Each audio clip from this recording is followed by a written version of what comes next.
Welcome to the Slop Farm. Enjoy the video. You start by making a reliable backup and verifying the exact partition layout. This prevents data loss. Once done, ensure you have admin rights in Windows Install Media or a trusted converter tool. Next, disable BitLocker and any RAID software so volumes are offline. This avoids conflicts. Make sure System Restore is off and record drive letters for later. Finally, close all applications and unmount any network shares. You need exclusive access before you convert the disk type.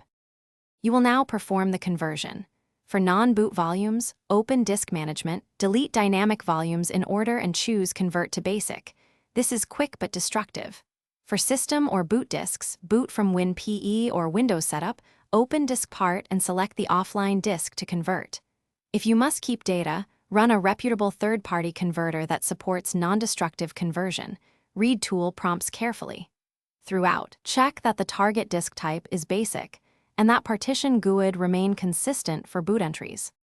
Complete the process by restoring your image or recreating partitions in the same order, then reapply drive letters. Once done, run chkdsk to validate file systems and re-enable BitLocker if applicable. Make sure the bootloader is intact. If Windows fails to start, boot installation media and run startup repair, or use command line to run bootrec/fixmber and bootrec/rebuild. One key troubleshooting tip: if volumes vanish, stop immediately. Restore the backup image and retry conversion with a non-destructive tool.